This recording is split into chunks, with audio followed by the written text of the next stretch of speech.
thank you for this. I'm so amazed to be here. I listened to Morning Rampage.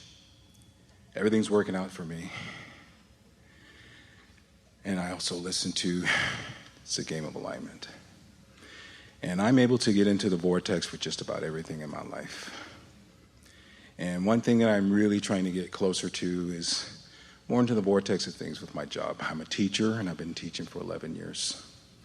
But I've been getting this impulse that I'm going to be doing something even bigger. And I want to make a difference in people's life. But I'm struggling to find and to know what that is. Even when I'm into the vortex and I meditate nearly every day, how do I get there? How do I hear the impulses? Well, you're better? a teacher to the core of your being. It doesn't surprise us that you've gravitated to that profession. Rather than thinking that maybe you're not in the right spot and there's something else for you to do, let's just consider a little bit what it feels like when you're in the mode of doing that. What about it is maybe producing this question that maybe there is something else you should be doing? I think that I'm bigger. I can do more. I'm thinking that there's something bigger for me to do. But bigger than what? Bigger than what is it that you actually are doing that you think there is more? I'm working with students. I'm working with kids, and Yeah. I'm sharing all that I've learned and experienced from my inner being and out. And I think I want to expand on that some way, somehow. The reason that we're asking these questions is because at the basis of everything like this, there is a sort of sense of dissatisfaction that first gets your attention, and that's what we're poking at gently. What is unsatisfying about it? The fact that it doesn't feel big enough. Are they hearing you? Are they responding to you? I think they're hearing. I know they're hearing me. I know they're responding. I get feedback. What do you think it is that is causing you to feel like there should be more? The reason that we're asking is because when you stand in a place of satisfaction, that means you're tuned in with your inner being. That means that anything that your day is producing that you're asking for, as you are feeling satisfaction, you're standing with your inner being in that powerful point of attraction, which means the more that you're asking for is coming. It is working out for you. It is coming, unless you're doing that thing you're doing that's slowing it down and not letting it come. And that thing you do that slows it down, that doesn't let it come, is taking score and saying it's not enough. When you say this is not enough, more can't come. Can you feel that distinction? And that's tricky, isn't it? Because the reason I know I want more is because this isn't enough. But if you stay focused on there must be more, then more can't come because you're not focused on the more. So that's why we are suggesting that as you focus on what is happening where you are, all of the things about it that you do adore, then that's your point of attraction, and more like that comes, more like that comes, more like that comes. See what we're getting at? So am I unconsciously telling myself I'm not satisfied? It's not exactly unconscious. Okay. I think you probably just hit it. This is a big point. It's that you're unwilling to admit that you're unsatisfied because you don't think you're supposed to be that. I think you're kind of right. But until you own what you're feeling, you can't calibrate otherwise. And so there's a fun process. We'll play with it a few times here today. But you have to acknowledge what you're feeling. And that's why one of the things that happens when you have decided that you're going to be a deliberate creator and that you're going to think positively is that you play tricks with yourself and you don't acknowledge that you're not feeling positive.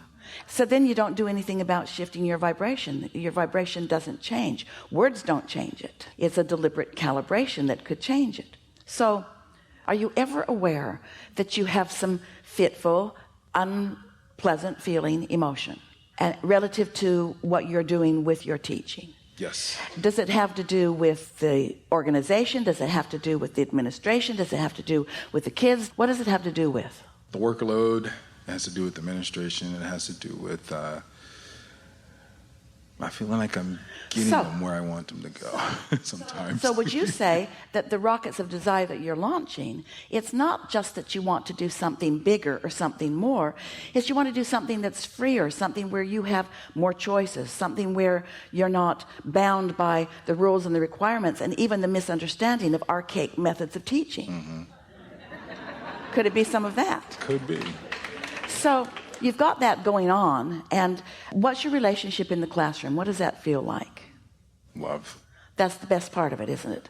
So now you've sort of pinpointed what's bothering you, and we really want you to know, if something's bothering you, there's resistance present that is keeping you from the good ideas, or from the moving in the direction of, or from the rendezvousing with what you want.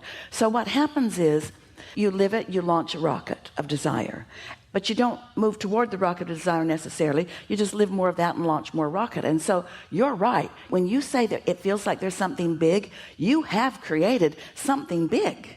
And if you're not moving in the direction of it, then it doesn't feel good. But what we want you to understand is that you are moving in the direction of it long before it manifests into your experience. If you're taking score of the manifestation, then you're compounding, you're holding yourself back. Where if you understand that there is a vortex, we visited with a woman for a number of years. She was coming to one of the Southern California events. What she wanted more than everything put together was to have a baby, and she was not conceiving.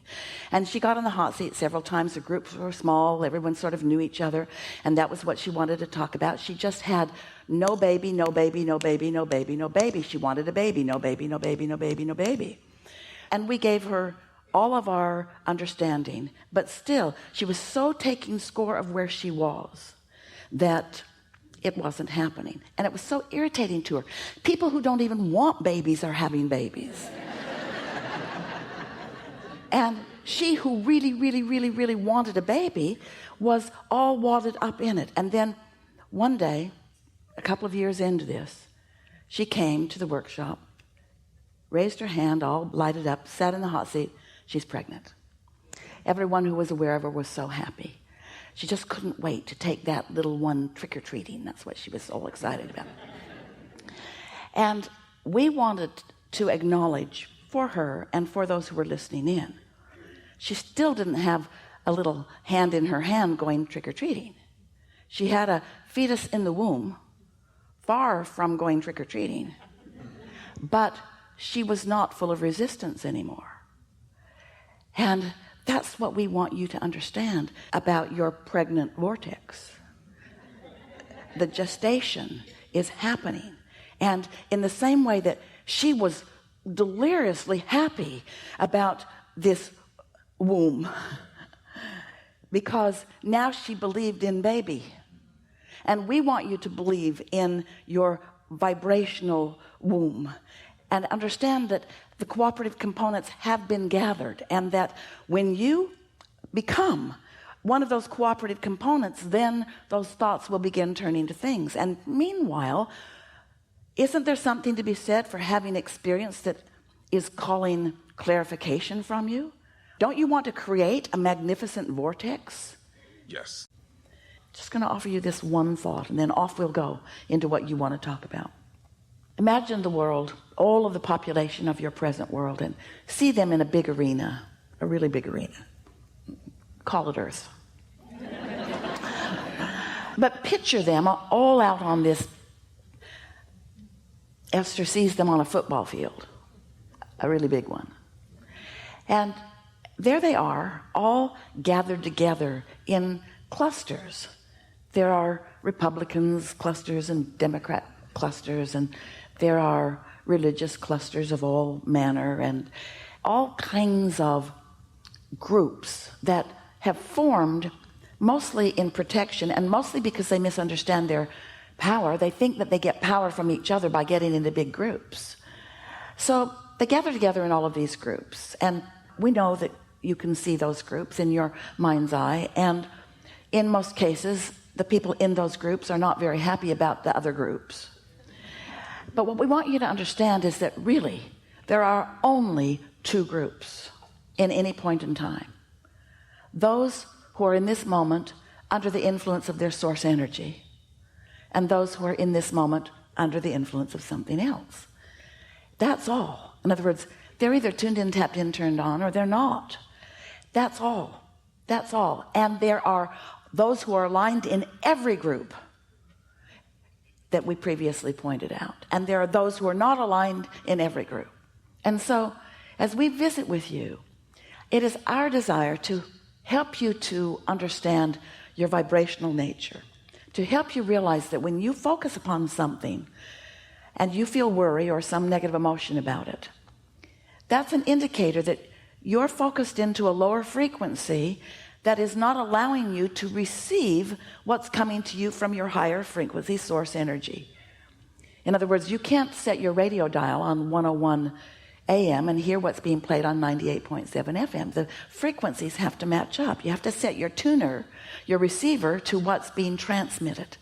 And so we just want you to understand that your vortex is transmitting to you at all times. Your source energy is transmitting great ideas and loving ideas and good feeling ideas and all kinds of wonderful knowing to you. But you've got to be in the receptive mode of that. And so we'll talk about some ways to do that. Our favorite is if you'll meditate every day for 15 or 20 minutes, you'll quiet your mind. If you quiet your mind, you'll stop all thought, which means you will stop all resistant thought. And once you do that, your vibration just naturally rises to the equivalency of your inner being. And it doesn't take much of that before streaming begins to happen. You begin getting ideas and hearing things and knowing things and getting answers to questions and solutions to problems. In other words, it's just such a delicious thing when you deliberately rise to the vibrational occasion of your source energy and allow yourself to be in those moments fully who you are. Now that's what you came for, but you did not say, I'll just come and tune into that and I'll just stay there. Really, if that had been your intention, you would not have come into your physical body. You would have just remained with all of us in this non-physical, non-resisted state of being. But you said, I'll go. I'll be part of the expansion. I will be the important part of the eternalness of eternity. I'll go. I'll explore. I will identify improvement and newness. And I'll launch those rockets, and I know you all will get hold of it. And eventually I'll stop defending and protesting and justifying why I feel this way. And I will feel the call. I will become one of the cooperative components that you already have gathered. I will join you in what I want. And then I, in my physical form, I will witness the turning of thoughts to things. I will witness the manifestation of my heart's desire. You're witnessing the manifestation of your dominant vibration all the time. It's just sometimes you're witnessing manifestation that you would have rather not have created. But that's just because we love you so much. You're sloppy thinkers sometimes and defensive sometimes. And here's the big reason. Mostly you want other people to get you. You want the people to get you. And so you're wanting to be understood by them, which means you're trying to perform in ways that you think will please them. But that's a lot of trouble. Have you noticed? It's a lot of trouble. So much more joyful and powerful and possible for you to find alignment with your source and therefore with all that you have so far asked for. And in the absence of resistance, when your point of attraction is so powerful, to then let in the results that you're looking for.